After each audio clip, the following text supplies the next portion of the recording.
ઉડતો વિકાસ અને તૂટતા સપના, ડેડિયાપાડાના અંતરિયાળ ગામો આજે પણ પુલ માટે તરસે।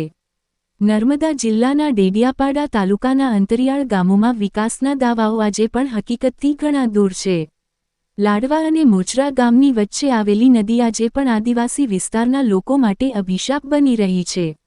વર્ષો વીતી ગયા છતાં નદી પર પક્કો પુલ ન બનતા સ્થાનિક લોકોને દર વર્ષે જીવના જોખમે જીવવું પડે છે।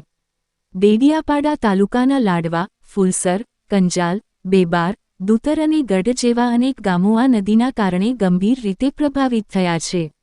પુલના અભાવે સરકારી કચેરીના કામ, સારવાર કે પ્રસૂતિ જેવી તાત્કાલિક પરિસ્થિતિમાં લોકોને રાજપીપળા કે વડોદરા પહોંચવા માટે 35-40 કિલોમીટરનો લાંબો ફેરો કરવો પડે છે। આ લાંબા અને કપરા રસ્તાના કારણે અનેક વખત દર્દીઓ અને ગર્ભવતી બહેનોને સારવાર મળતા પહેલા જ રસ્તામાં મુશ્કેલીઓનો સામનો કરવો પડે છે, તો ક્યાંક દર્દીઓ જીવ ગુમાવી દે છે, જે સમગ્ર પ્રણાલી પર ગંભીર સવાલ ઊભા કરે છે।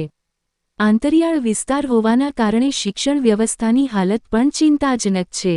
સરકારી પ્રાથમિક શાળાઓમાં શિક્ષકો બદલી કરાવીને જતા રહેતા હોવાથી બાળકોનું ભવિષ્ય અંધકારમાં ધકેલાઈ રહ્યું છે।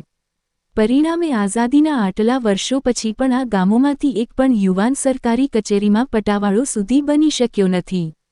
ચોમાસાના સમયમાં ગોડાપુર નદી બંને કાંઠે વહેતી હોય ત્યારે સામે કિનારે આવેલા ગાજરગોટા ગામની સસ્તા અનાજની દુકાને પહોંચવું અશક્ય બની જાય છે। આર્થિક સગવડ ન હોવાથી લાંબો રસ્તો કાપી શકાતો નથી અને ગરીબ આદિવાસી પરિવારો સરકારના મફત અનાજ જેવી યોજનાઓથી પણ વંચિત રહી જાય છે। દર વર્ષે આ દયનીય પરિસ્થિતિને જોઈને કાબ્રિપ્ટાર ગ્રુપ ગ્રામ પંચાયતના સરપંચ શ્રી દિવાનજીભાઈના અથાગ પ્રયાસો અને લાડવા ગામના ભાઈ બહેનોના શ્રમદાનથી નદી ઉપર કામચલાઉ કાચો પુલ બનાવવો પડે છે। આ પુલ વિકાસનો પુરાવો નથી, પરંતુ સરકારની ઉપેક્ષાનો જીવંત દાખલો છે। આ પ્રશ્ન હવે માત્ર પુલનો નથી, પરંતુ માનવ જીવન, શિક્ષણ અને આદિવાસી અધિકારનો છે। પ્રશ્ન એ છે કે ક્યારે મળશે ડેડિયાપાડાના આ અંતરિયાળ ગામોને સાચો વિકાસ?